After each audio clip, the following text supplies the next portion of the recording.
Dans ma vidéo, la puce électronique RFID et la marque de la bête, vous voyez qu'à la fin, c'est affiché à suivre. Et ça fait un moment. Donc, ce qui veut dire qu'il y a une suite. Et maintenant, il se passe des choses que nous allons voir. J'ai préparé pour vous une petite compilation et aussi une mise en garde selon les textes bibliques. Mais avant cela, je vous propose de lire avec moi Apocalypse 13, versets 16 à 18. Et elle fit que tous, petits et grands, riches et pauvres, libres et esclaves, reçussent une marque sur leur main droite ou sur leur front. Et que personne ne put acheter ni vendre sans avoir la marque, le nom de la bête ou le nombre de son nom. C'est ici la sagesse, que celui qui a de l'intelligence calcule le nombre de la bête, car c'est un nombre d'hommes et son nombre est 666. On dit que cette puce sera obligatoire. Je dis non. Non, pas nécessairement, mais comme on sera dans un engrenage, on sera obligé de l'accepter, puisqu'on ne pourra ni acheter ni vendre, selon ce que nous venons de lire dans Apocalypse 13, verset 17. Donc on se sentira obligé. Mais attention, danger. Regardons d'abord cette réalité, l'accomplissement de la parole de Dieu. Et ensuite, on verra les dangers pour tous ceux qui seront tentés d'accepter cette fameuse puce. Quand la science-fiction devient la réalité dans les entreprises, des salariés se font implanter une puce sous la peau pour remplacer leur badge d'accès. La pratique est bien réelle, même si elle est encore limitée. Tiffaine de Tricorneau. Quand Dries Van Kreen arrive au travail, plus besoin de badge. C'est avec sa main qu'il ouvre la porte et allume son ordinateur. Il a accepté avec 7 autres salariés de se faire implanter sous la peau une puce électronique. La puce, comme celle-ci, est de la taille d'un grain de riz. Je scanne mon implant et ma session d'ordinateur s'ouvre. Ça me donne les horaires de mes transports, les rendez-vous de ma journée. Le système électronique est placé sous la peau à l'aide d'une seringue, comme celle-ci. Elle contient le nom, le prénom ou encore le numéro de téléphone du salarié. Tous les 2 ou 3 jours, les salariés perdaient leur badge. C'est ce qui nous a fait réfléchir pour trouver une solution et on a abouti à cette idée. Mais les défenseurs des droits de l'homme s'inquiètent de ce qu'ils considèrent comme une dérive. Ça permet à l'employeur de surveiller les allées et les venues de ses employés, combien de temps ils passent en dehors de leur bureau. Et on pourrait finalement tirer des statistiques sur la rentabilité de tel employé et tel autre employé. Les Belges ne sont pas les premiers à tester ce dispositif. Il est en place depuis 2 ans chez ces salariés suédois. Avec leurs mains, ils lancent des photocopies, s'échangent leurs informations personnelles et ouvrent des portes. En France, rien de tel encore, mais la technologie avance. Chez Sanofi, la puce électronique n'est pas sous la peau, mais sur le porte-badge des employés. But affiché, observer les habitudes de travail et l'utilisation des locaux. 1 an plus tard, le procédé divise toujours les salariés. Où s'arrête la vie professionnelle et après on rentre sur la vie personnelle. Donc là, je suis plus d'accord. Quand on est honnête, on n'a rien à se reprocher, je vois pas où est le mal. Voilà, c'est tout. En France, la CNIL autorise les employeurs à utiliser des systèmes de géolocalisation tant que les informations récoltées restent anonymes. En Belgique, maintenant, cette innovation qui fait beaucoup parler. Une entreprise spécialisée dans la technologie va équiper 8 de ses salariés, tous volontaires, d'une puce sous la peau qui fait office de badge. L'avantage, évidemment, c'est qu'on ne peut pas le perdre, mais ce n'est pas le seul. Antoine de Pressigou et Pierre Limpens nous expliquent les raisons de cette expérience. Pour rentrer dans cette entreprise, pas besoin de badge ni de clé. Il suffit simplement de lever la main. Le secret est à chercher entre le pouce et l'index des employés. Une puce de la taille d'un grain de riz est implantée sous la peau. Elle leur permet d'ouvrir les portes, de payer à la cantine ou de déverrouiller leurs ordinateurs. Pas mal de nos employés perdaient tout le temps leur badge et à un certain moment, un de nos employés a dit « Écoute, on peut remplacer ce badge par une puce dans notre main ». 8 salariés de cette entreprise de nouvelles technologies ont accepté de recevoir cette puce. D'une valeur de 100 €, elle contient les données personnelles de son porteur. Par exemple, en cas d'accident de la route, il serait possible de connaître immédiatement le groupe sanguin de la victime à l'aide d'un simple smartphone. Mais cette puce ne fait pas l'unanimité. Certains employés ont refusé de la porter. Cette puce, c'est la boîte de Pandore. Ça permet à l'employeur de surveiller les allées et les venues de ses employés, combien de temps ils passent en dehors de leur bureau, combien de fois par jour ils vont aux toilettes, et on pourrait finalement tirer des statistiques sur la rentabilité de tel employé et tel autre employé. Cette puce électronique fonctionne par radio-identification. C'est exactement la même technologie que celle utilisée pour les animaux domestiques, comme les chats ou les chiens. More now of our special coverage here tonight, life in the U.S. in 10 years' time. By that time, there may be all kinds of new ways to safeguard and identify all those things that make each of us unique, our faces, even our fingerprints, even our eyes. Here now with more on the future of technology, NBC's Tom Costello. The year is 2017. You're rushed to a hospital unconscious with no ID or medical history, but thanks to a microchip under your skin, it's all there. Science fiction 20 years ago, but a biometric reality today. The technology is based on answering one simple question. Am I who I say I am? Already, fingerprints and iris scans verify passenger identities at airports. Within 10 years, that technology may be even more widespread. And look for more complex facial recognition programs that scan a crowd of thousands looking for a single terrorist.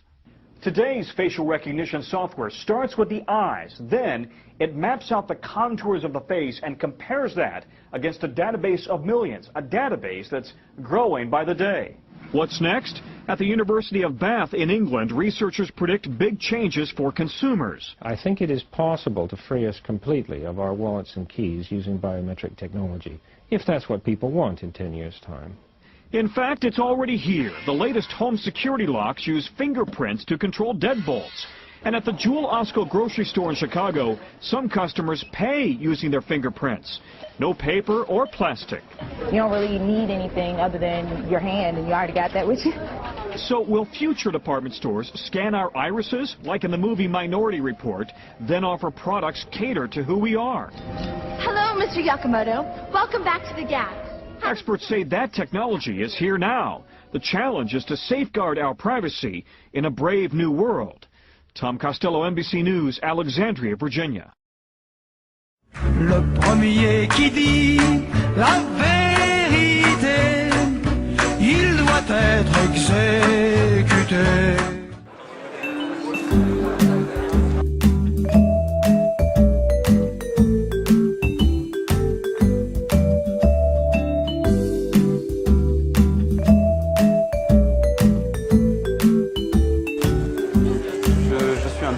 Et que c'est une puce que je vais pouvoir bidouiller.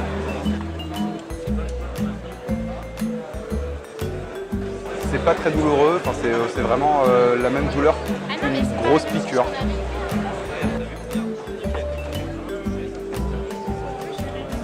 J'ai trouvé la relation homme-machine assez intéressante et c'est vrai que le fait d'avoir 1 milliard de cartes sur soi tout le temps, une carte de club de sport, une carte de machin, une carte de truc, une carte de visite, c'est hyper encombrant. Et c'est vrai que ça permet, grâce à cette technologie-là, avec une puce, de pouvoir avoir toutes ces fonctions avec un seul device qu'on n'a pas dans la poche en plus.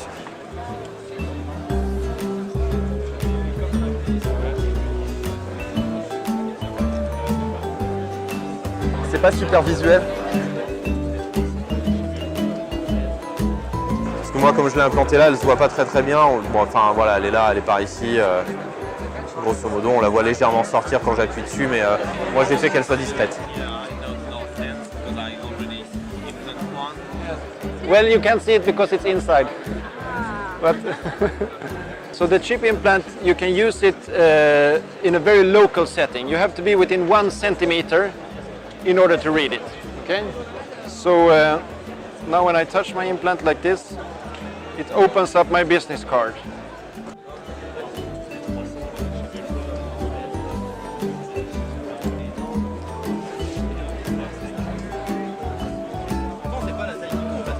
I'm sure that 5 years from now there will be, of course, people who will ride the metro with chip implants. They will make payments in shops with implants. And we will also have implants that give us an understanding of our health.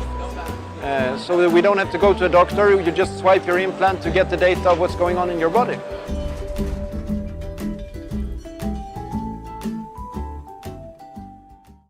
Pour ceux qui sont tentés d'accepter cette fameuse puce, Apocalypse 14, versets 9 à 11. Et un troisième ange le suivit en disant d'une voix forte, si quelqu'un adore la bête et son image, et reçoit une marque sur son front et sur sa main, il boira lui aussi du vin de la fureur de Dieu, versé 100 000 anges dans la coupe de sa colère, et il sera tourmenté dans le feu et le soufre devant les saints anges et devant l'agneau. Et la fumée de leur tourment monte au siècle des siècles.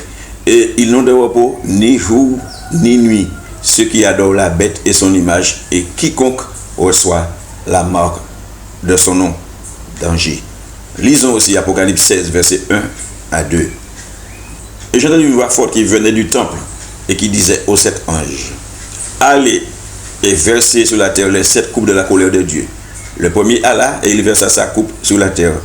Et un ulcère malin et douloureux frappa les hommes qui avaient la marque de la bête et qui adoraient son image. Apocalypse 19, verset 20. Et la bête fut prise, et avec elle le faux prophète qui avait fait devant elle les prodiges par lesquels il avait séduit ceux qui avaient pris la marque de la bête et adoré son image. Ils furent tous les deux jetés vivants dans les temps ardents de feu et de soufre. Beaucoup de personnes accepteront la puce RFID en la plébiscitant et ils trouveront des circonstances atténuantes. La Bible dit dans Ésaïe 5, verset 20, « Malheur à ceux qui appellent le mal bien et le bien mal, qui changent les ténèbres en lumière et la lumière en ténèbres. » Avant d'agir, Dieu avertit toujours.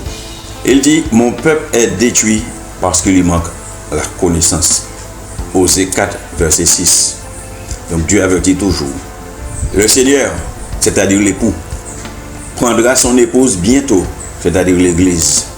Mais il prendra ceux qui sont prêts, ceux qui se sont préparés. Aujourd'hui, tu entends la voix du Seigneur, ne réussis pas ton cœur. Car il dit, c'est aujourd'hui le jour du salut. Ne renvoie pas à demain ce que tu peux faire le jour même. C'est aujourd'hui le jour du salut. D'accord? La décision t'appartient. Et on a un proverbe qui dit, chaque bête a fait qu'éclairer pour Namio. Donc tu regardes pour toi. Quelqu'un ne pourra pas se sauver pour toi. Mais c'est toi qui dois te tourner vers le Seigneur. C'est personnel. Le salut est personnel, individuel. Dieu vous bénisse. À la prochaine si Dieu veut. Je crois que la prochaine fois, je vais faire une vidéo sur quels sont ceux qui seront enlevés. On va voir ça après. Par la grâce de Dieu. Que Dieu vous bénisse. Au revoir.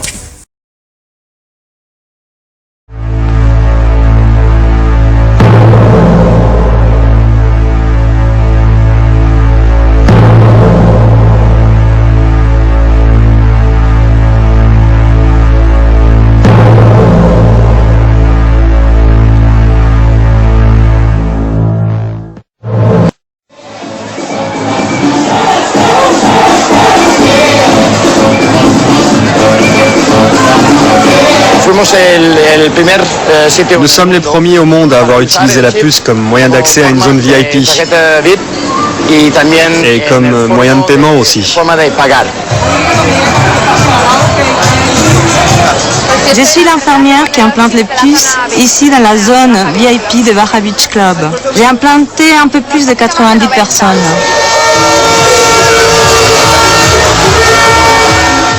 Ils te mettent la seringue comme ça et ça fait un plip. On le voit, c'est comme un petit grain de riz blanc qui rentre sous la peau. Elle se place sous la peau et ne touche donc aucun muscle ni aucun organe vital, c'est sans risque. Là, il y a une sorte de piston. Une fois que l'aiguille est enfoncée sous la peau, on appuie sur le piston qui, grâce à un dispositif de sécurité, place la puce sous la peau de manière à ce qu'elle ne puisse pas remonter.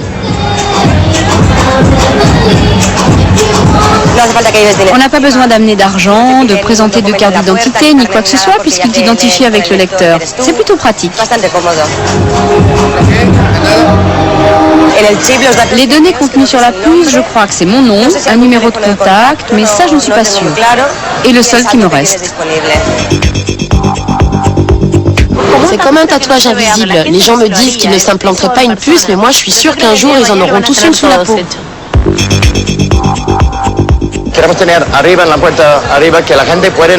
Nous allons bientôt installer un lecteur de puces devant la porte d'entrée du club pour que les clients puissent entrer et sortir tout seuls, comme s'ils étaient chez eux, sans avoir besoin de passer à chaque fois devant un portier. C'est une façon très VIP de rentrer en boîte, sans avoir besoin de parler à personne. Je suis arrivé ce matin pour me faire enlever une puce électronique que je me suis fait implanter dans le bras. Quand je me la suis fait implanter, c'était à minuit, il y avait de la musique, j'avais un verre de caipirinha à la main. Ça fait partie des interventions un peu casse-pied, je dirais plutôt. Mais c'était pas sous la peau du tout, hein, contrairement à ce qu'on pouvait croire. C'était absolument pas sous la peau, c'était dans le muscle. L'infirmière du Barra Beach Club qui m'a implanté la puce me disait que c'était entre la peau et le muscle. Il s'est avéré qu'apparemment elle était beaucoup plus profonde et qu'elle était dans le muscle. Une puce RFID implantée est similaire à un bracelet électronique. C'est un émetteur-récepteur avec une antenne qui émet une dose d'irradiation importante en rayonnement micro-ondes. Comme pour le téléphone portable, cette antenne possède une zone dangereuse dite de sécurité qui ne doit pas être au contact des tissus vivants. La zone de sécurité de l'irradiation en hyperfréquence micro-ondes de l'antenne émettrice omnidirectionnelle d'une puce RFID implantée est d'environ 1 mm. En conséquence, cette irradiation est directement au contact des tissus humains dans le cas d'une implantation sous-cutanée. La notion du rapport dose sur temps d'irradiation est fondamentale dans le cas d'une implantation sous-cutanée d'une puce RFID. Pour l'identification du bétail d'abattage dit de boucherie à vie courte, cela n'a pas une grande importance, mais pour un humain qui va être soumis à une irradiation pendant une longue période, c'est un scandale sanitaire. C'est un corps étranger qu'on introduit, donc il y a les tissus qui forment une kyste autour, et elle ne devait plus se déplacer. De plus, il existe maintenant un grand nombre de lecteurs enregistreurs disséminés dans le monde, dont certains ont une portée de plusieurs centaines de mètres, qui soumettent les humains, lors de leur déplacement, à une nouvelle irradiation micro-ondes quasi permanente. Maintenant, des études scientifiques internationales, comme celle de l'Union européenne Reflex, prouvent que l'énergie issue d'une irradiation par les champs électromagnétiques micro-ondes peut endommager l'ADN et être une copromotion de risque de cancer. Le FDA, qui est l'administration gouvernementale américaine, qui a approuvé l'implant de la micropuce RFID pour un usage médical chez l'homme aux États-Unis, énumère un nombre important de risques associés, y compris la réaction défavorable des tissus à l'irradiation électromagnétique micro-ondes. Récemment, de nouvelles études scientifiques démontrent que les puces RFID sont directement liées à des tumeurs cancérigènes chez les animaux. Nous avons une espèce de patrimoine commun tous ensemble, qui est forgé comment? Eh bien, par notre identité à tous, par nos droits fondamentaux à la protection des données inhérentes à notre personne. Eh bien, c'est un capital global, humain, qu'on doit tous ensemble protéger. Quand les technologies dont nous parlons seront allées trop loin et qu'elles auront entamé ce capital, on ne pourra plus le reconstituer.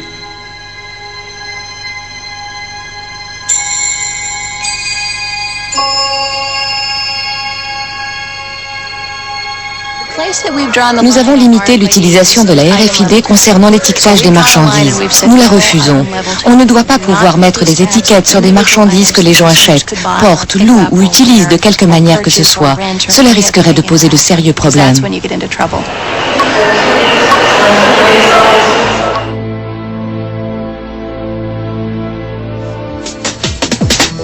On peut cacher les étiquettes RFID en les cousant dans la couture d'un vêtement. Elles peuvent aussi être dissimulées entre les couches de semelles de chaussures ou glissées entre les épaisseurs de carton des paquets d'emballage. Il est donc fort possible qu'il y ait une étiquette RFID sur quelque chose que l'on porte ou que l'on tient sans même qu'on ne le sache. Indépendamment des problèmes d'éthique, la généralisation d'un plan RFID et plus globalement la dissémination souvent à l'insu des personnes de centaines de milliards d'étiquettes RFID dans notre environnement associé à des centaines de millions de lecteurs RFID devrait être au cœur d'un scandale sanitaire inégalé.